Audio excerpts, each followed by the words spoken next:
Hello everyone. आज हम history of modern India का जो सेकंड चैप्टर है उसका सेकंड पार्ट हम स्टार्ट करने जा रहे हैं। फर्स्ट पार्ट में पहले ही जो पिछली वीडियो उसमें कवर कर चुका हूँ। अभी जो बाकी की स्टेट बची हुई है उसको हम अभी स्टार्ट करने वाले हैं। तो इसमें सबसे पहले आता है केरला। ठीक है, तो केरला के बारे में थोड़ा बता देते हैं कि Kerala was divided into 4 parts. 4 part में केरला को डिवाइड कर रखा था, कालीकट, चिराकल, कोचीन और त्रावणकोर। पहली तीन इनके बारे में तो खासा कुछ ज़्यादा जिक्र है नहीं, तो हम पढ़ते हैं त्रावणकोर के बारे में। It was under the king Martanda Varma 1729 से 50 तक। जो मार्तंडा वर्मा जो राजा थे ये उनके अंडर में था 1729 से 50 तक। He organized strong army on the western border with the help of European and armed with modern weapon। आपने देखा होगा जितने भी राजा रहे हैं अभी तक के सभी ने अपनी आर्मी को मॉडर्नाइज करना स्टार्ट कर दिया था। ठीक है, इन्होंने भी वही सेम किया वेस्टर्न मॉडल के ऊपर। जो यूरोपियन थे उनकी हेल्प से अपनी आर्मी को मॉडर्न कर लिया, और उस आर्मी की वजह से इन्होंने कहाँ पे कनकर किया, क्विलोन, इलायाडम, आई डोंट नो कैसे बोलते हैं इसको, इलायाडम, एंड डिफीटेड डच। और इन्होंने अपनी आर्मी की हेल्प से अपने किंगडम को एक्सटेंड किया, कहाँ से, कन्याकुमारी से लेके कोचीन तक वहाँ तक अपना साम्राज्य को स्थापित कर लिया था। ठीक है, he undertook many irrigation work, middle road, canals for communication and gave active encouragement to foreign trade. अब फॉरेन ट्रेड को बढ़ावा देने के लिए, ठीक है, वहाँ से रेवेन्यू जनरेट करने के लिए इन्होंने क्या स्टार्ट किया, इरिगेशन वर्क। ठीक है, ताकि वहाँ की पैदावार ज़्यादा हो जाए। रोड बनाए ताकि दूसरी स्टेट्स के साथ में कंटेक्ट हो जाए। कैनाल्स बनाए, ठीक है, to help in better irrigation. और इसकी वजह से जो कम्युनिकेशन और जो ट्रेड स्थापित हुआ वो काफ़ी ज़्यादा हो गया था। 1766 के अंदर हैदर अली ने किस पे अटैक कर दिया था, केरला पे। ठीक है, और अनेक्स कर लिया था केरला को, कहाँ तक, कोचीन तक। ओके, और मार्तंडा वर्मा के बाद किसने सक्सीड किया, रामा वर्मा ने। रामा वर्मा इनके बेटे थे। रामा वर्मा किस टाइप के नेचर, कैसा नेचर था या किस टाइप के इंसान थे उसके बारे में हम पढ़ते हैं। वो जो पोइट थे, वो पोइट्री लिखते थे, स्कॉलर थे, पढ़े लिखे थे, म्यूजिशियन थे, एक्टिंग भी करते थे। कुल मिला के मैन ऑफ गुड करेक्टर, अच्छा करेक्टर था, अच्छे तरह के इंसान थे वो। He was interested in European affairs. European जो देश थे उनके अफेयर्स में इनको काफ़ी इंटरेस्ट रहता था और काफ़ी न्यूज़ वगैरह पढ़ते थे, न्यूज़पेपर।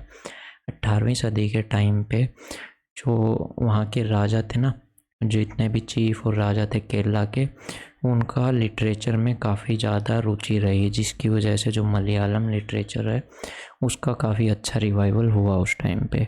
और जो त्रिवेंद्रपुरम है वो सेंटर बन गया था, famous centre for Sanskrit scholarship. जो संस्कृत के स्कॉलर थे, पढ़े लिखे विद्वान थे, तो वो वहाँ पे ज़्यादा रहने लग गए थे। इस वजह से it was the centre for Sanskrit scholar. वहाँ पे बड़े बड़े लोग आते थे संस्कृत की पढ़ाई करने के लिए, वहाँ पे पढ़ा जाने लग गया था। अब बात करते हैं राजपूत स्टेट की। राजपूत स्टेट्स ने क्या किया, राजपूतों ने क्या किया ना, जो मुगल्स की वीकनेस थी, जो इनका पावर डिक्लाइन हो रहा था, उसका फ़ायदा उठाने का कोशिश किया ताकि ये खुद को सेंट्रल पावर से फ्री कर ले, इंडिपेंडेंट हो जाए। But most of the Rajput state were constantly involved in petty quarrels and civil wars. But ज़्यादातर मोस्टली अपने ही आपस में ही काफ़ी लड़ते रहते थे, लड़ाइयाँ लड़ते रहते थे, छोटे मोटे झगड़ों में इन्वॉल्व रहते थे। तो ऐसे तो कोई ही क्या ही आगे बढ़ पाएगा। देयर वॉज स्टेट वो इंडल्ज इन करप्शन, काफ़ी करप्शन भरा हुआ था। और इसी को लेके जो अजीत सिंह है मेवाड़ के, उनको मार दिया था किसने, इन्हीं के खुद के बेटे ने। ठीक है, अब नेक्स्ट आते हैं राजा सवाई जयसिंह ऑफ अंबर। 1681 से 43 तक ये रहे। He was a law maker, reformed and interested in science. इनका इंटरेस्टेड, इनकी रुचि काफ़ी थी साइंस के अंदर।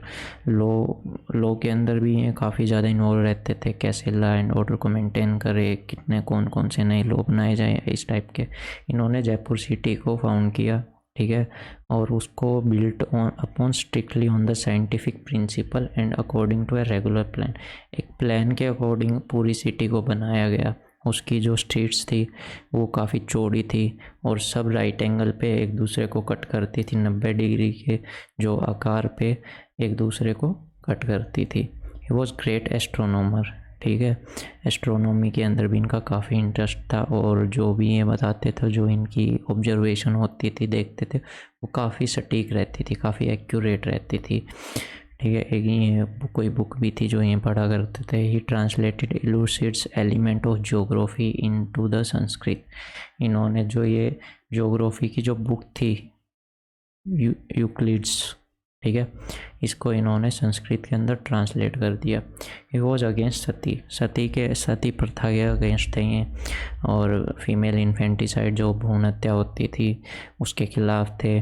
Levi's expenditure on the daughter's wedding, जो राजपूत थे, क्या ना, इनका शौक रहा है कि काफ़ी ज़्यादा खर्चा करना, बड़े बड़े जो वेडिंग में बहुत काफ़ी ज़्यादा हद मार के बहुत ज़्यादा खर्चा करते थे। तो ये नहीं चाहते थे कि भाई इतना कुछ ऐसा होना चाहिए, तो ये सिंपल चीज़ों को रखना ज़्यादा पसंद करते थे। अब इनके बाद आते हैं जाट। जाट का क्या था ना कि ये मोस्टली एग्रीकल्चरिस्ट थे, खेती बाड़ी करने वाले किसान लोग थे, और ये ज़्यादा मोस्टली दिल्ली, आगरा, मथुरा के अराउंड का जो रीजन था वहाँ पे ज़्यादा रहते थे। भरतपुर जो स्टेट थी उसको किसने सेटअप किया था? चूड़ामन और बदन सिंह ने, ठीक है। और बदन सिंह को किसने सक्सीड किया फिर बाद में? जो इनका बेटा था सूरजमल, उन्होंने। अब सूरजमल काफ़ी इंटेलिजेंट था, ठीक है, एबल एडमिनिस्ट्रेटर था और काफ़ी अच्छा सोल्जर था। He extended his authority over a large area from Ganga to east, in the east, Chambal in the south.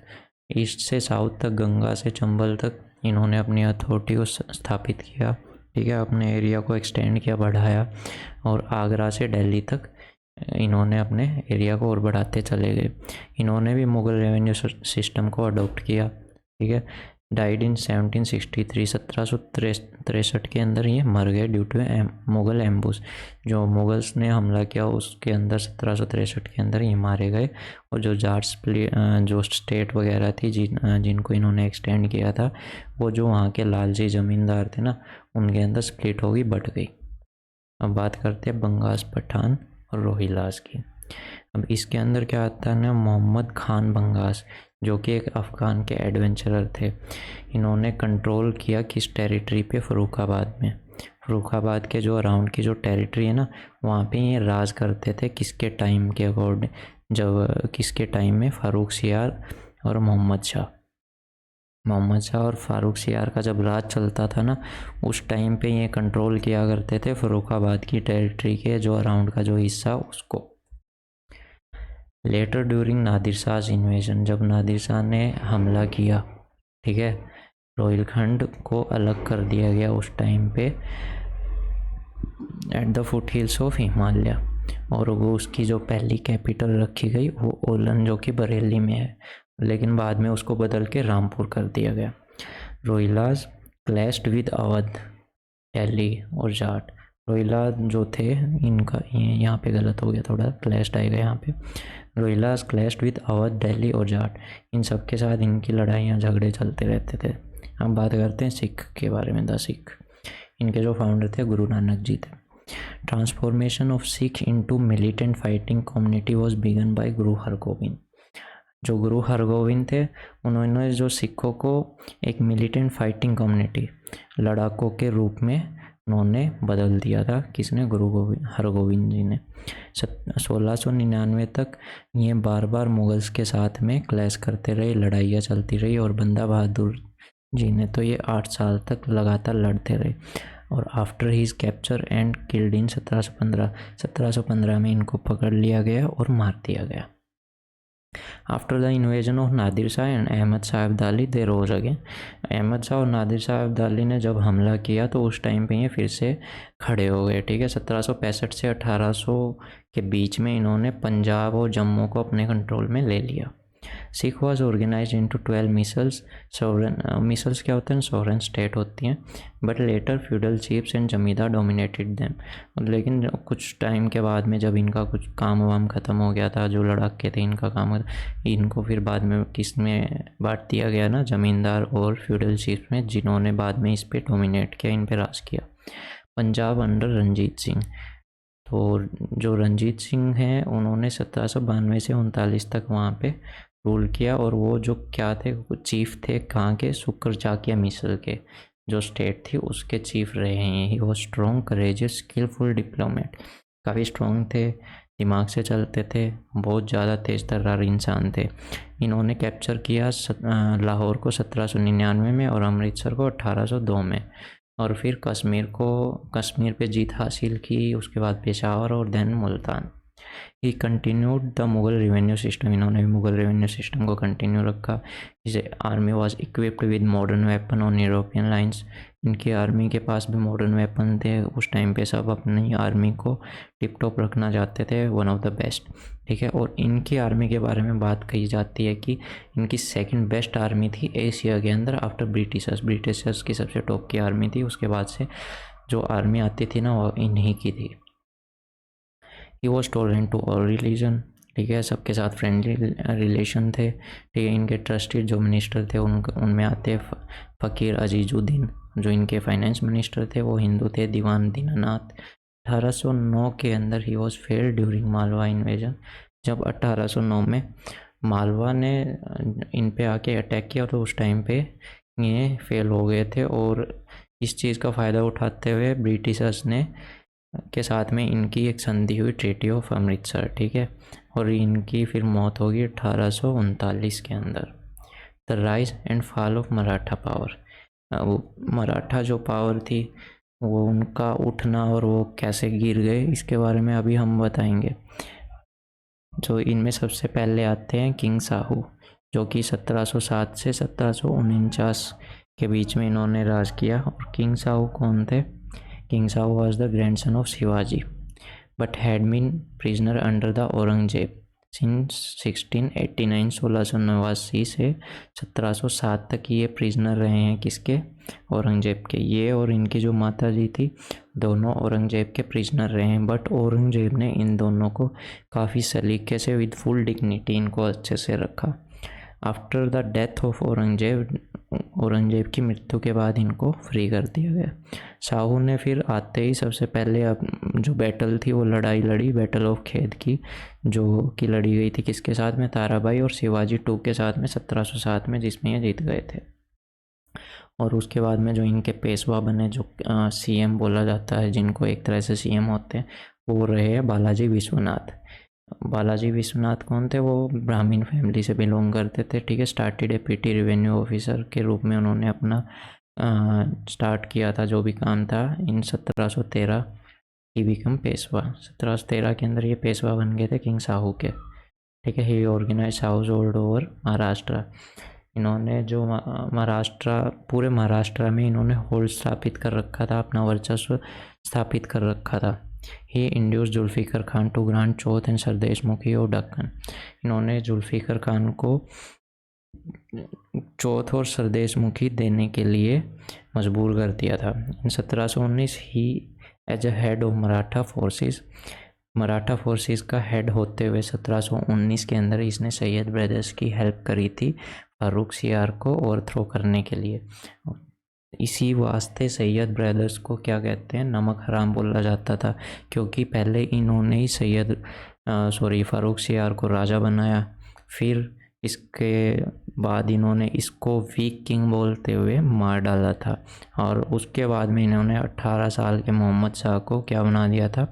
Emperor बना दिया था भारत का. तो उसमें सैयद ब्रदर की हेल्प करने वाले कौन थे? यही थे. 1720 के अंदर Balaji Vishwanath was died and his son succeeded. ठीक है. विश्वनाथ जी के मरने के बाद उनके बेटे बालाजी राव वन, जो कि 20 साल के थे महज, उन्होंने कमाल समानी किसकी? पेशवा की. और वो भी काफ़ी तेज़ थे, ब्रिलियंट कमांडर थे. ठीक है. After Shivaji he was the best in guerrilla tactics. Guerrilla tactics, जो वारफेयर, जो लड़ाई करने के जो तरीके थे, उनके बाद में शिवाजी के बाद में यही बेस्ट माने गए थे। इन्होंने लगातार कैंपेन करते रहे, लड़ाइयाँ लड़ते रहे, किसके खिलाफ, पुर्तगीज़ के खिलाफ। इन्होंने अपनी किंगडम को एक्सपेंड किया, कहाँ तक, मालवा, गुजरात और कुछ पार्ट बुंदेलखंड के, वहाँ तक इन्होंने अपनी जो जो इनका साम्राज्य था उसको स्थापित किया। और 1740 के अंदर इनकी भी मृत्यु होगी। महज 20 साल के अंदर इन्होंने मराठा स्टेट का पूरा नक्शा ही बदल दिया। ही वो सक्सीडेड बाई बालाजी बाजीराव, ठीक है, जो कि इनके बेटे थे। ये भी जैसा बाप था वैसे ही बेटा, ठीक है। 1751 में ही इन्वेडेड बंगाल, बंगाल पे इन्होंने कब्जा किया। लाइक जो मैंने पिछली वीडियो में बोला था ना कि यहाँ पे ध्यान रखना कि मैं बताऊँगा नेक्स्ट वीडियो में उड़ीसा पे किसने कब्जा किया था। ही इन्वेडेड बंगाल, तो इन्होंने कब्जा किया था वो, invaded Bengal and capture large part of Orissa. और 1760 के अंदर इन्होंने निज़ाम को भी हरा दिया उदगीर में, और उनकी भी टेरिटरी का एक लार्ज पार्ट रख लिया। साथ ही साथ में एनुअल हर साल 62 लाख रुपए का रिवेन्यू। 1752 में इन्होंने हेल्प की इमाद उल मुल्क की टू बिकम द वज़ीर ऑफ दिल्ली, दिल्ली का वज़ीर बनने में इन्होंने मदद की। और फिर उसके बाद में पंजाब पे जीत हासिल करी, किसकी हेल्प से, जो अहमद शाह अब्दाली थे उनके एजेंट की हेल्प से। जाट और सिख वगैरह इनको ज़्यादा पसंद नहीं करते थे, तो वो इनके अगेंस्ट ही रहते थे। और जो बाद में जो बढ़ती हुई पावर्स थी, जो इनके खिलाफ षड्यंत्र रचे जा रहे थे, उसको देखते हुए इन्होंने पावरफुल आर्मी बनाई, जिसको नॉर्थ की तरफ इन्होंने डिस्पैच किया। और उसको कमांड करने वाले कौन थे, सदाशिव राव भाऊ, ठीक है। और जो आर्टिलरी थी उसको कमांड कौन कर रहा था, इब्राहिम खान गर्दी। अब क्या था ना, अब्दाली ने कॉन्स्पिरेसी स्टार्ट कर दी इनके खिलाफ में, ठीक है। और किसके साथ में एलाई कराई, किसके साथ में मिल के जाके, नाजिब उद्दौला रोहिलखंड के और साजू उद्दौला कहाँ के, अवध के, उनके साथ में मिल गए भाई, ठीक है। और फिर ये दोनों जाके कहाँ मिले, 14 जनवरी 1761 में दोनों फोर्स जाके मिली पानीपत में, जहाँ पे क्या हुआ, थर्ड बैटल ऑफ पानीपत। और फिर उस बैटल में क्या हुआ ना, पेशवा का जो सन था विश्वास राव, और जो उनका कज़न था शिवाजी राव, सदाशिव राव भाऊ, ये दोनों मारे गए। साथ ही साथ 28,000 सोल्जर्स को अपनी जान गंवानी पड़ी। और 6 महीने के बाद बालाजी बाजीराव भी मारे गए। और उनके बाद किसने सक्सीड किया, माधवराव ने, जो कि बेटा किसका था, बालाजी बाजीराव का। 1761 से 72 तक उन्होंने फिर राज किया। He was talented with in short period of 11 year, केवल 11 साल के अंतराल में ही जो भी लॉस्ट फॉर्चून थी, जो भी इन्होंने गंवाया था, सब उसने एम्पायर को वापस, जो मराठा एम्पायर थी उसको पूरा खड़ा कर दिया।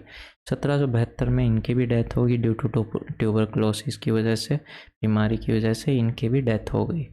अब फिर से लड़ाइयाँ स्टार्ट हो गई कि भाई कौन बनेगा थ्रोन पे, राजा कौन बनेगा, है ना, कौन पेशवा बनेगा। तो इसको लेके रघुनाथ राव, जो कि यंगर ब्रदर थे बाजीराव जी के, और नारायण राव, जो कि ब्रदर थे माधवराव के, तो इनके आपस में लड़ाई होने लगी कि मैं बनूंगा, मैं बनूंगा।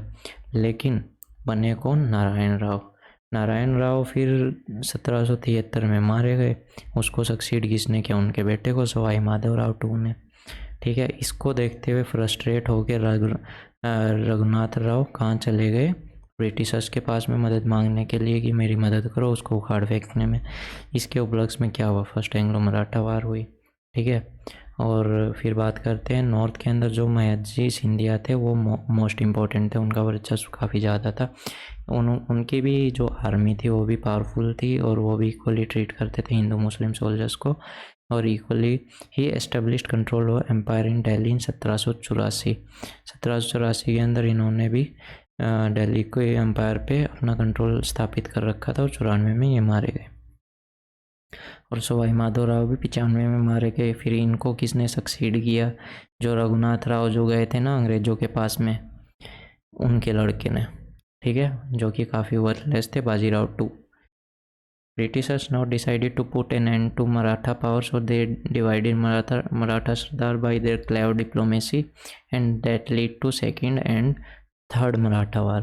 तो अब ये देखते हुए कि भाई कभी कोई बन रहा है, कभी कोई बन रहा है, तो ब्रिटिशर्स ने इस चीज़ को फ़ायदा उठाते हुए इनके बीच में फूट डाली और सोचा कि भाई इनके अभी किस्से को ख़त्म ही कर देते हैं। तो फूट डालने के बाद जो क्या है सेकंड एंग्लो मराठा वार हुई, ये पहले ही वीक हो गए थे आपस में लड़ के। उसके बाद में सेकंड मराठा एंग्लो वार स्टार्ट हुई, 1803 से 5 तक चली।